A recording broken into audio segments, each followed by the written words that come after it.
Alright guys, so I'm gonna continue with raising girls. Hopefully I can finish it by today.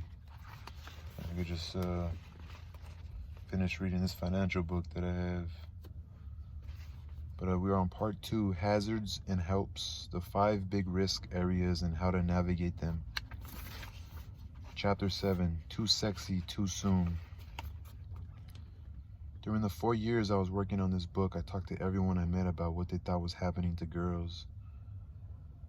Hairdressers, cab drivers, and people seated beside me on planes were soon plunging into the topic. Friends, family, and colleagues all said the same things: girls are growing up too fast. The signs are familiar to every parent. Most 8-year-old girls are already worried about their figure. There are 12-year-olds who won't go outside without putting on makeup. Magazines aimed at 10 to 14-year-olds discuss oral sex. We seem to have just let this happen without asking if it's a good idea, but clearly it's not. I have a friend, a feisty and tireless young woman who is a campaigner for the mental health of girls. She visits schools and talks to the girls about the pressures in their lives. One day she received this letter: "You don't know me. I was just one of those girls in the audience today, but it was like you were speaking just to me. Until today I thought that because I have small breasts I would have to get breast implants to be a real woman. Also, until today I believed what my friend said, that if I hadn't had sex by the time I was 16, I was a loser. After hearing you and all you had to say, I don't think those things anymore. I feel so happy and strong. You told me that I am all right, just as I am. Until I heard you, I never believed that. I'm crying as I write this. I can't thank you enough for your message and for giving it to all girls like me. This letter is at the same time inspiring, sad, and infuriating. Our daughters should, after 40 years of feminism, feel free to choose to be themselves. They should know deep in their bones that they are valuable and unique. Yet girls have never been more insecure. How they look and their hotness has become a constant obsession. Some girls think of little else. Being evaluated in terms of how pleasing you are to others, how you rate as a product, has taken girls back 50 years. Sexualization, the forcing of a sexual identity onto someone from the outside, was a term originally applied in cases of child sexual abuse. Today it's a problem seen in every elementary school. It isn't new, but it's much stronger and more pervasive. Few girls escape it. Relationships, how young is too young? The most important message of human development is that you can't jump stages. You can't put the roof on until you built the walls. We mess up girls when we race them into needs and behavior that they are not yet neurologically ready for. Most 14 and 18-year-old girls are still forming their identities. Imagine if a 15-year-old girl gets into an intense relationship with a boy. At this stage, she is not yet sure of who she is, and so there is a strong chance that she will look to the boy to define her and vice versa. She is not yet very secure, so she may cling, fret, and worry that he won't like her. Any sign of disinterest will put her in a spin. She won't clearly know what she likes and wants other than what he likes and wants. If he is the same age, he might have the same problem. If he is older, he will find it hard not to automatically call the shots and develop a power relationship where he decides everything that happens. Girls who lack good fathering often mix up father needs with boyfriend needs and get into this kind of relationship. Girls of 14 or 16 often have boyfriends. It's nice to have someone special in your life, but it's also emotionally hazardous and not likely to last very long. If it becomes sexual, it can break hearts very easily and leave baggage for future relationships. Taking it slow is a really good idea. How happy sexuality grows by itself. Let's talk about how it's meant to be left to themselves. All young people grow in a sexual awareness as puberty wakes them to this new phase of life. It happens slowly. There's a natural reticence or embarrassment that keeps things at a manageable pace. Just one example of this is that preteen and mid-teen girls are often crazy about boy bands or singers who are not sexual in any way, perhaps because this allows a manageability and gentleness in their feelings that lets them feel safe and private. So the 3 L's.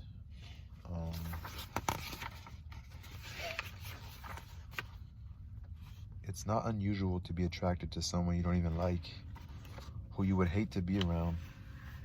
Hormones are like that sometimes. It helps to teach your daughter about the 3 L's. Liking, loving, and lusting, each of which is quite different. Feeling all 3 toward one person is what we all hope for, but at the very least we need to know which is which. Confusing lust for love, loving for liking, or liking for lust all create serious problems.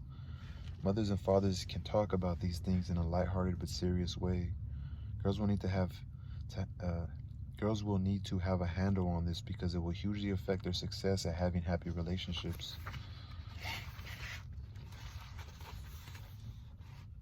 How happy sexuality goes by itself. So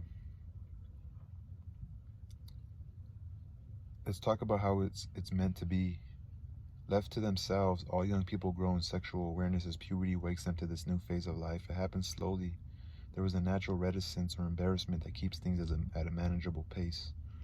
Just one example of this is that preteen and mid-teen girls are often crazy about boy bands or singers who are not sexual in any way, perhaps because this allows a manageability and gentleness in their lives, or this allows a manageability and gentleness in their feelings that lets them feel safe and private. Girls go from barely tolerating boys in their preteens to finding them interesting but annoying in mid-teens to gradually finding one or two boys they can relate to enjoyably as good friends. As they mature, with any luck, they are able to mix in groups and get more practiced at talking and check out boys' different characters under a range of circumstances. If they encounter a boy who is funny and kind, able to have a conversation, who doesn't put them or other people down, they may find themselves wanting to pair up and go out. When relationships begin, they do so with a lot of caution and testing out. In fact, young love is all about exploration. Two people gradually unfolding their intimacy as trust grows. It's one of the sweetest times of life. You feel intensely alive and the world seems like a beautiful place. This is where the sexualization of kids does the most harm. Hammered by media about the need to be sexy, seeing role models on TV and in movies who separate sex from any kind of relationship aspects, believing that sex is a way to get love, kids now behave not as they want from their inner signals, but as they feel they should. They believe that if they don't deliver, their partner will go elsewhere. When they have sex, they're not relaxed or excited, but deeply anxious about how they are performing, wondering how they compare to others and what tricks they are supposed to carry out.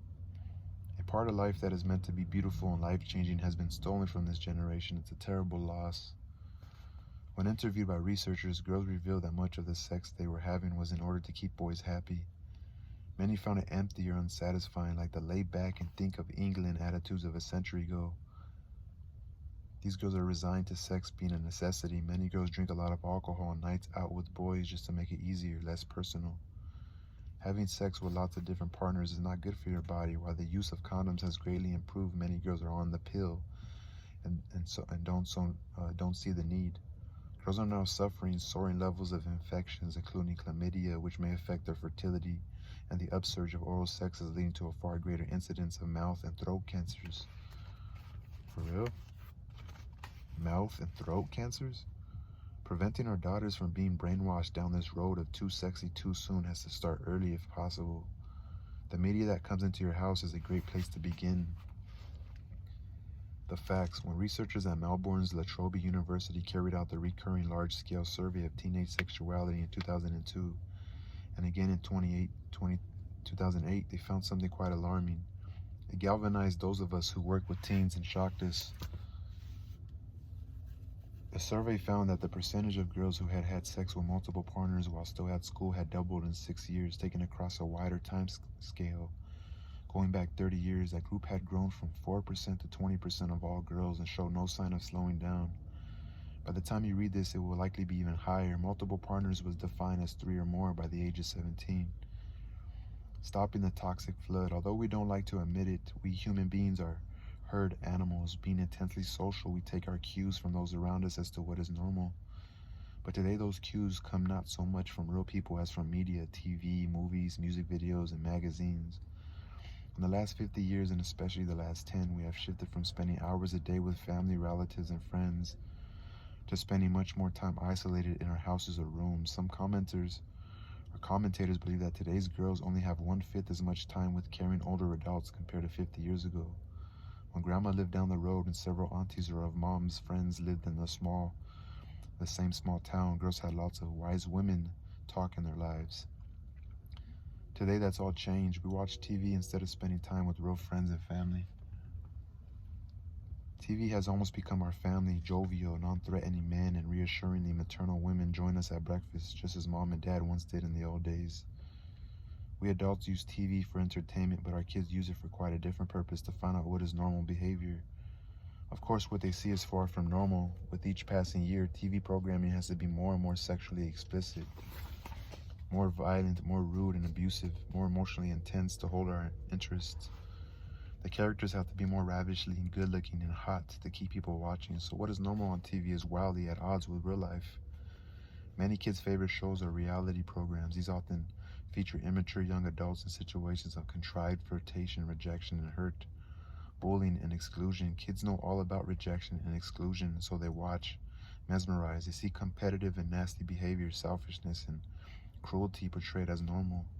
They think the world must be like this, a big and heartless place where no one cares. If you're not pretty enough or sexy enough, you won't be chosen. There are many other changes. When we were kids, children's viewing was very defined. Today it is all blurred. Horrific news items interrupt afternoon viewing. Crass and offensive behavior in so-called family shows. Crass and offensive behavior in so-called family shows. A classic is 2.5 Men, which has a child included in its cast, and the running joke is its exposure to the sexual exploits of the grown-ups. Can we just teach them to resist? It's not that there is any one terrible instance of media harm. It's a relentless, damaging flood of material. Inch by inch, kids are progressively brainwashed about what is normal to think, feel, look like, and do. They can be helped to resist some of this, but it's really hard work. The experts who advise us to discuss the media with your children, help them to deconstruct the messages and be media aware, are not wrong, and we should do this, but so much of the effect is unconscious, and it just keeps coming. TV and magazine ads have an especially insidious influence on girls. The market in selling useless things to preteen and mid-teen girls is worth billions of dollars each year across the globe. These purchases are things that girls never needed or thought of in earlier generations: makeup, skin and hair products, fashion and footwear that piles up in closets. 20 years ago, a teenage girl would go downtown happily in jeans and a clean t-shirt. Today, it takes an hour of anxious preparation before she would go out into public. Even toys and games for little girls are about fashion, beauty, modeling, and being sexy. The aim of advertising is to attack your mental health, to worry you and make you discontent so you're vulnerable to a sales pitch. If you want to sell products to a girl, whether she is 4 or 14, you first have to make her insecure about her looks, friends, clothes, weight, skin, and hair. Everything about her is an opportunity to fail. TV, magazines, billboards, and music videos pour this lookism message onto girls wherever they turn. The result, appearance has become the primary concern of children who should have never given it a second thought.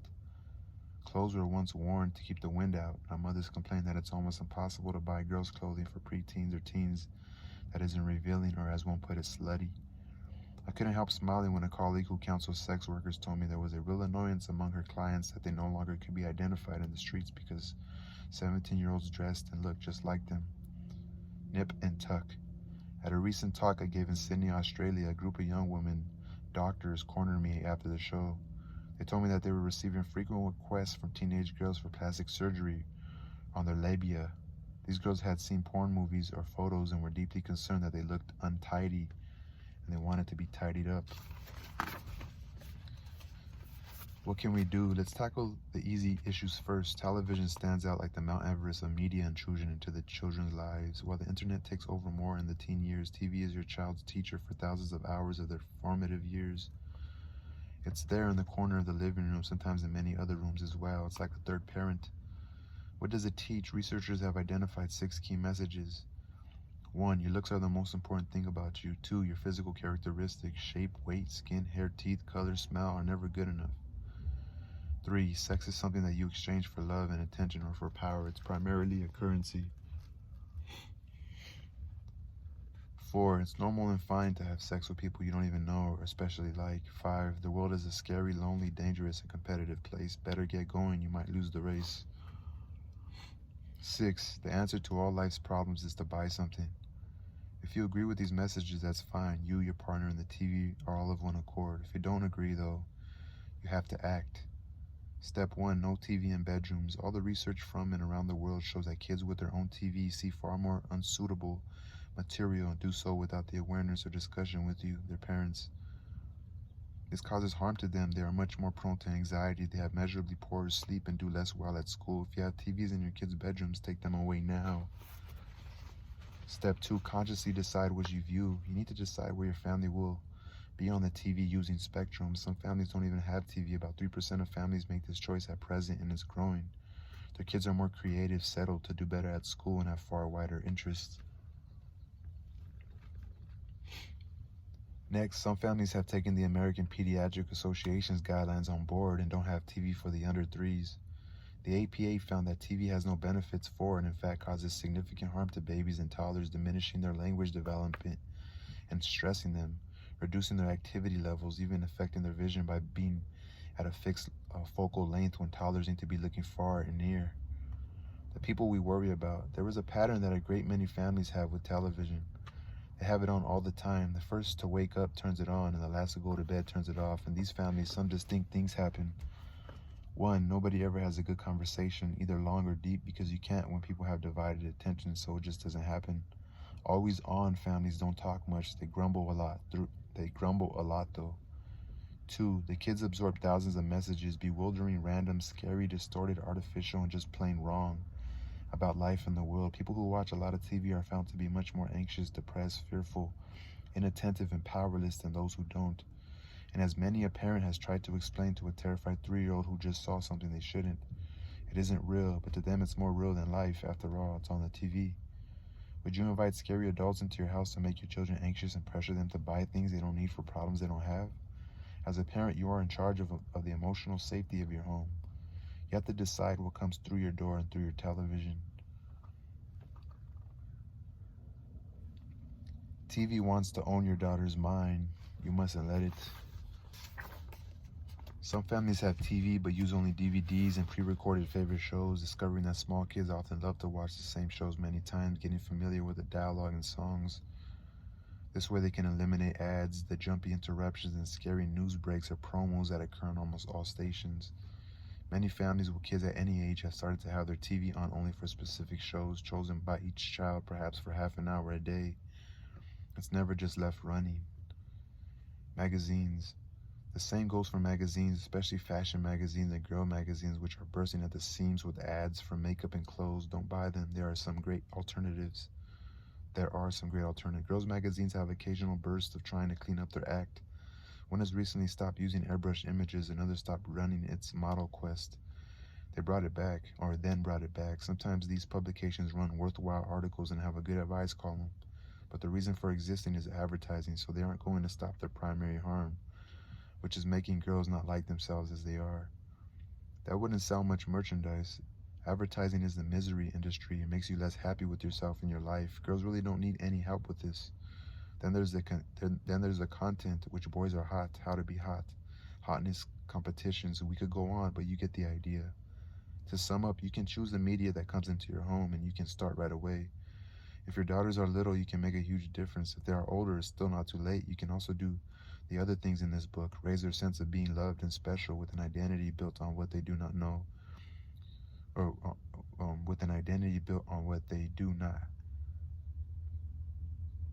With an identity built on what they do, not how they look. You can build their sense of community and belonging with other adults and activities, so there are lots of buffers to better believing in themselves. So there are lots of buffers to their believing in themselves. And you can build their sense of community and belonging with other adults and activities, so there are lots of buffers to their believing in themselves. It all works together. You just have to have your eyes open. Girls and desire. What should you teach your daughter? Reading the many discussions of teenage girls and sex, you can start to feel that it's all about trouble. Reading the many discussions of teenage girls and sex, you can start to feel that it's all about trouble, so it's extremely important to keep a true perspective.